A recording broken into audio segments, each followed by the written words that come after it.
It started like any other evening in the most expensive restaurant in Los Angeles, a place where luxury wasn't just expectation, it was tradition. Crimson velvet curtains framed the enormous windows that looked out over the city skyline, and golden chandeliers bathed every table in a soft, elegant glow. The sound of gentle piano played in the corner, blending seamlessly with the quiet clinking of wine glasses and the low murmur of whispered conversation. This was where the rich, famous, and powerful came to escape the chaos of the outside world. Reservation only. Private booths for VIPs. Every dish was a masterpiece, and every movement of the waitstaff choreographed like a ballet. Sam, a sharply dressed young waiter in his mid-20s, moved through the restaurant gracefully, balancing a tray of sparkling champagne in one hand and keeping tabs on every detail with the other. He was good at his job, punctual, polite, and always prepared to handle the high demands of celebrity clientele. But on this particular night, things were tight. One of the senior waiters had called out sick. A food critic was seated at table 3, and the new manager, who had a reputation for being ultra-strict, kept hovering near the entrance, making sure everyone looked and acted the part. Sam had no time for delays or distractions. That's when he walked in. The man didn't match the usual crowd. No tailored jacket, no fancy shoes. He wore a basic black t-shirt, simple jeans, and a plain black baseball cap pulled low over his face. No flashy watch, no entourage. He looked ordinary. At first, Sam thought he'd wandered in by accident, maybe a lost tourist, or worse, someone looking to sneak a selfie and tell his friends he rubbed shoulders with the elite. The man quietly stepped inside, glanced around casually, and headed toward an empty table near the center of the room. Sam moved fast. He intercepted the man near the edge of the seating area, careful to keep his voice low and professional. "Excuse me, sir," Sam said, glancing down at the outfit. "Can I help you?" The man looked up. His expression was calm, not defensive, eyes sharp but tired. "Yeah," he said, with a half-smile that didn't quite reach his eyes. "Just here for dinner. Thought I'd stop in." "I understand, sir," Sam said, trying to keep a polite tone.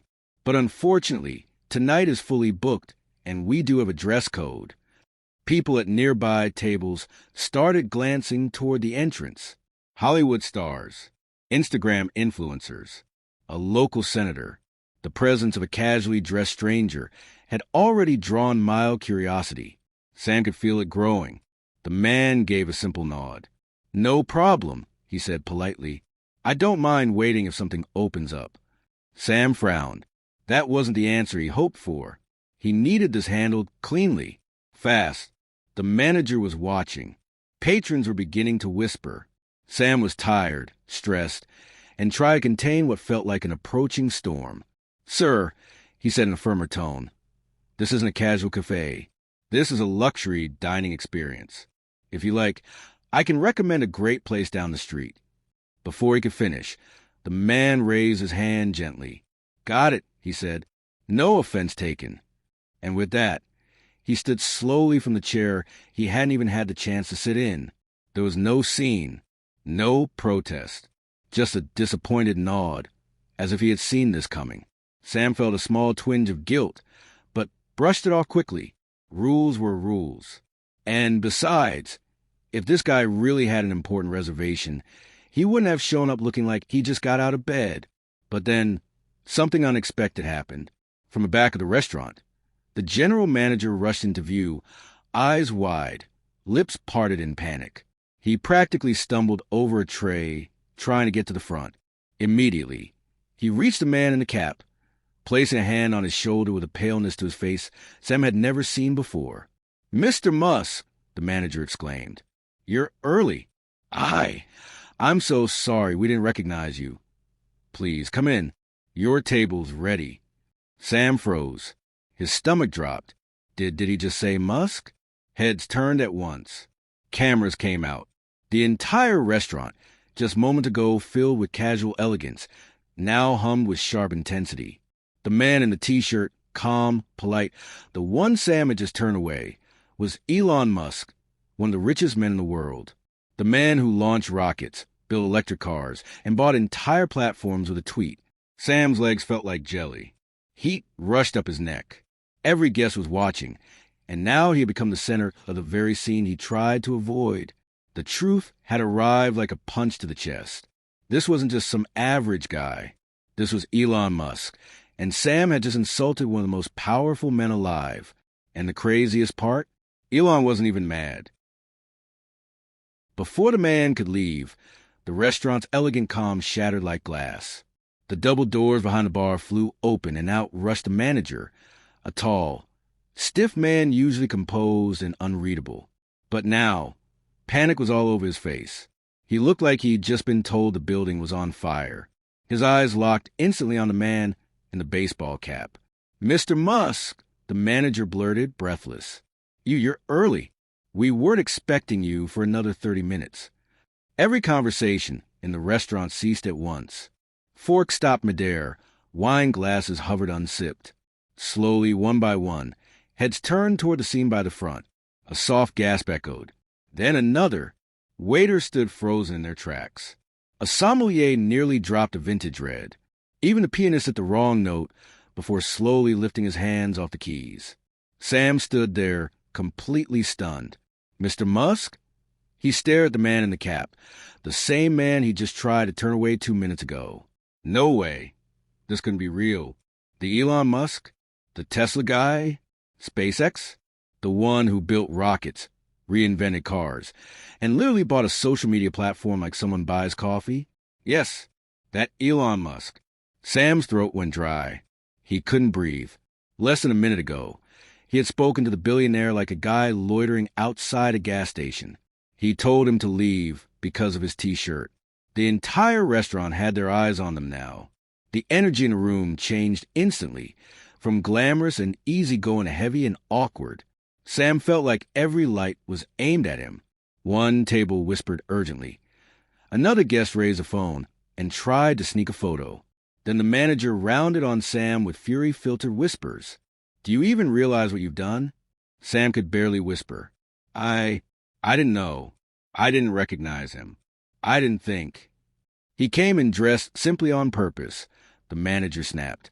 "He requested no special treatment. No one was supposed to know. And now you've almost blown everything." Sam blinked, panicking. "I just thought. He wasn't dressed for her." The manager cut him off with a harsh glare. "He's not here for himself tonight. He's here for people who've earned his respect. Do you know how hard it was to coordinate this event? Do you?" Sam felt as though his insides had turned to stone. His ears were hot, and his palms were sweating. His name was definitely going into a report tonight. Meanwhile, Elon Musk just stood there, calm. He hadn't said a word during the awkward exchange between the waiter and the manager. He hadn't raised an eyebrow, scolded anyone, or even shown frustration. In fact, he looked almost amused. He glanced around at the staring guests. Then his eyes shifted toward Sam, who now looked like he wanted to disappear. And then, asterisk, asterisk, he smiled, asterisk, asterisk. "It's all right," Musk said casually, voice warm and relaxed. "Really, I understand." The restaurant relaxed just a little. Some shoulders dropped. Phones were lowered. The music softly resumed, though not as confidently as before. Sam could barely believe his ears. "No yelling? No lecture? No asterisk, do you know who I am?" Asterisk. Musk just shrugged and continued. "Honestly, I came looking for some peace. This place is usually known for not making a big deal out of things." He even chuckled lightly. "Guess that didn't quite work out today. But no harm done." Sam nodded feverishly. "Mr. Musk, I can't tell you how sorry I am. I barely had a moment to even check reservations. I truly didn't mean to be disrespectful." Musk shook his head. "No need to apologize again. You were doing your job." But what came next surprised Sam more than anything else. Musk stepped closer and lowered his voice so only Sam and the manager could hear. He said, "Before I ever started building rockets or cars, cleaning floors was part of my job at an old company. They wouldn't even trust me to talk to customers." Sam gave a nervous smile, unsure how to reply. "I get it," Elon said. "People see a guy in plain clothes and assume what he is or isn't. And while Sam stood there still caught between apology and awe, Musk nodded toward the far end of the dining room. I've got something special planned tonight. For a group that deserves the opposite of judgment. I hope you'll help us make them feel at home. Sam blinked. Me? Help with tonight? Yeah, Musk smiled. If you're up for it. Sam barely managed a nod. His hands were still shaking, but deep down, something was starting to settle. This wasn't the end of his night. It was the beginning of something he never expected. As Elon Musk settled into his seat, the restaurant erupted into quiet chaos behind scenes. Waitstaff scrambled to polish glassware, adjust lighting, and remove any trace of the earlier awkwardness. The manager gave precise, frantic instructions.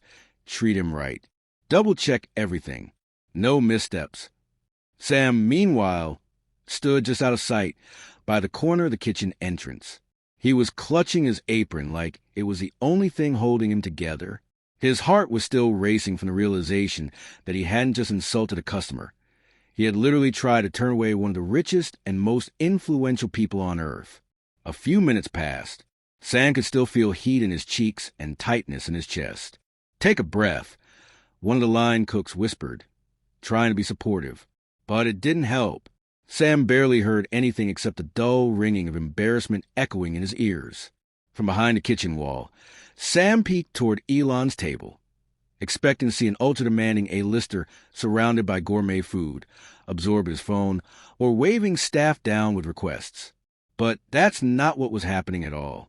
Instead, Musk was leaning across the table, engaged in light-hearted conversation with teenagers. About a dozen or so kids had just arrived. Most looked like they were between 13 and 17. They wore simple clothes, hoodies, graphic tees, faded jeans. Footsteps were clumsy, hair slightly messy, eyes wide as they scanned the gold-trimmed chandeliers and marble floors of the upscale restaurant. Elon greeted them like old friends. No bodyguards. No staged introductions. He shook each of their hands, asked their names, laughed when one told a cheesy joke.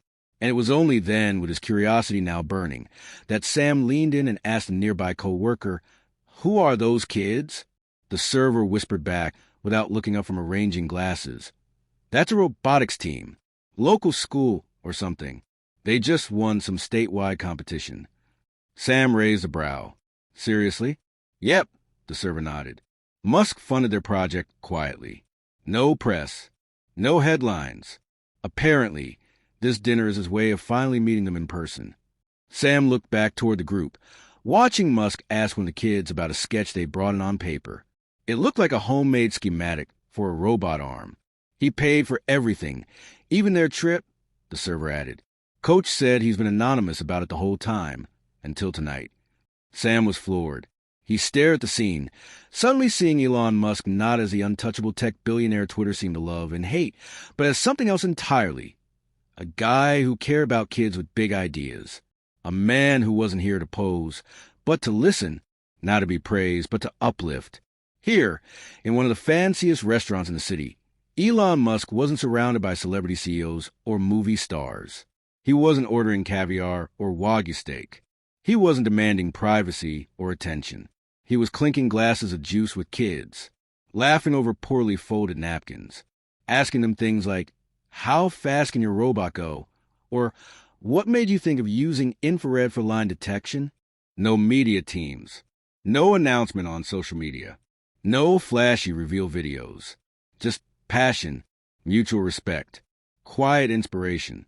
Sam leaned gently against the wall, watching the moment unfold like a scene from a movie. He felt something shift deep inside him, something that had been bent by years of assumptions and pressures. The belief that money always equals ego, and status always requires spectacle. He had judged Musk based on appearance, like so many others probably did. Yet here he was, using his platform to spotlight the future. Not his future, but theirs. Sam suddenly thought of his kid sister Mia, just 14, always building things in their tiny apartment. Once she'd turned a shoebox and old bike lights into a moving recycling bin for a school project. He remembered how her eyes lit up when her robot started working, bouncing along their kitchen floor. She would have fit right in at Elon's table. He blinked away the thought. This dinner wasn't about money. It was about belief. Belief in kids who dream big. Belief in the power of raw potential over polished appearances. Sam folded his arms and stared at the table again. And the more he watched, the more his shame began to dissolve into something else entirely. Admiration. Elon Musk wasn't giving these kids a fancy dinner. He was giving them a memory they'd never forget. Proof that what they loved doing mattered. That someone at the top not only cared, but understood. And in a corner, far from the lights, Sam started to understand too. Maybe not everything is what it seems. Sometimes the most powerful people walk in quietly, not to be seen, but to see. To Sam's shock, about an hour after the dinner had started, Elon Musk casually stood up from his table and began walking, not to the restroom, not to another guest, but straight toward the kitchen where Sam had been quietly refilling water pitchers and folding napkins like nothing had happened. Sam noticed in the moment he passed the last row of tables. Musk moved with an easy confidence, maybe too relaxed for someone so globally known. But there was also intention in his pace, as if he had something on his mind he didn't want delayed. The other waiters immediately stepped aside. Sam, clutching a tray, froze when Musk stopped right in front of him.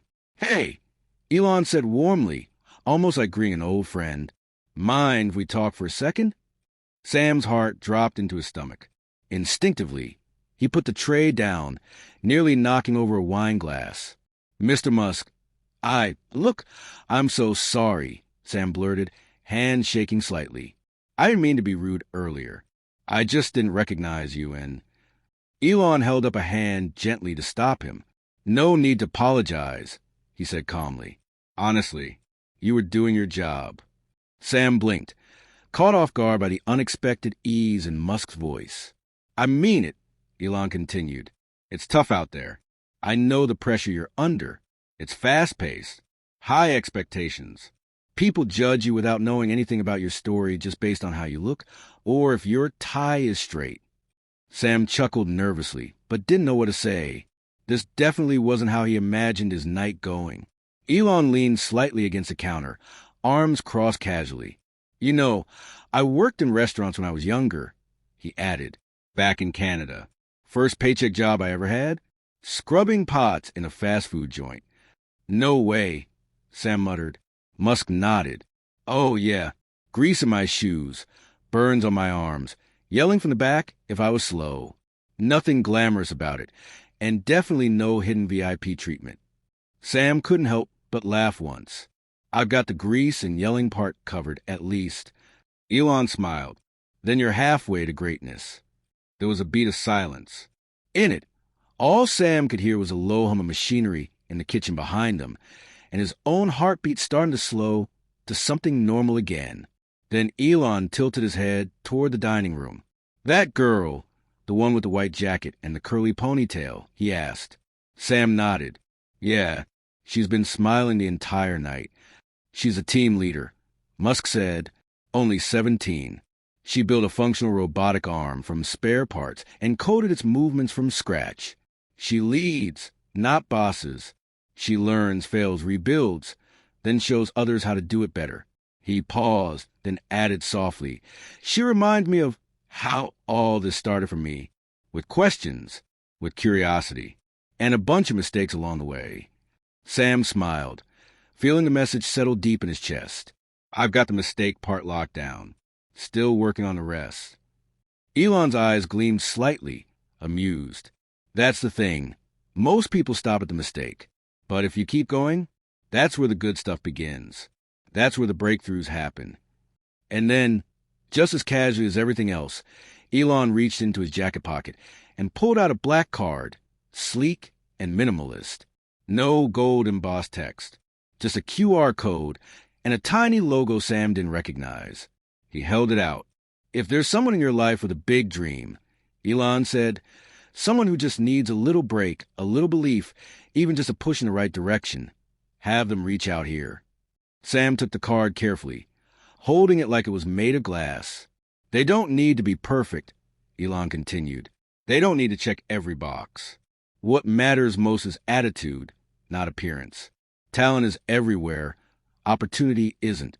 Sometimes you have to build the door yourself. Sam looked down at the card, heart pounding again, but in a new way. Hopeful, energized. Elon smiled again and gave a friendly nod. And remember, real talent isn't about how you dress. It's about what you're willing to learn. With that, he turned and walked back toward the table of teenagers, his pace just as relaxed and quiet as before. Sam stood still, the entire restaurant suddenly a little blurrier, a little quieter, as if the moment had pressed pause on everything else in the world. He looked down at the card again and thought of someone immediately, Maya, his little sister, who slept with tools under her bed, who once built a working traffic light using cereal boxes and Christmas bulbs, who coded in her spare time and posted DIY projects on YouTube, even though she had fewer than 50 subscribers. Maybe she wouldn't look like much to the world, but to Elon Musk, she'd be worth believing in. The evening ended without a single headline. No breaking news reports. No viral videos. No selfies flooding the internet. Just quiet laughter. Full stomachs.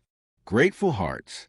The robotics team, all teens from different backgrounds, walked out the most luxurious restaurant in Los Angeles with wide eyes and wide smiles, some still clutching napkins signed by Elon Musk, others already talking about their next projects with renewed fire in their voices. To them, it was more than just a fancy dinner.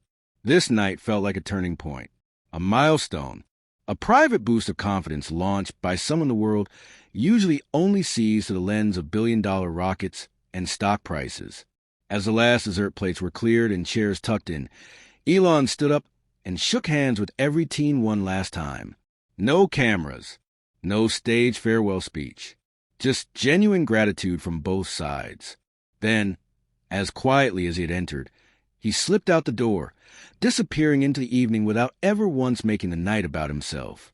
Sam, meanwhile, moved slowly through the tables, refilling water, stacking plates, folding napkins, barely present. His hands worked automatically, but his mind was miles away. What had just happened? One moment, he was telling a man in a T-shirt he didn't belong. The next, that same man was one of the most powerful people in the world, sharing stories, handing him a card, and giving kids from regular neighborhoods the encouragement of a lifetime. Sam caught a glimpse of the black card still tucked neatly into the inner pocket of his apron. It felt like it weighed 100 pounds, filled not with ink but with opportunity. Something inside him had shifted, a quiet hum of purpose that hadn't been there before.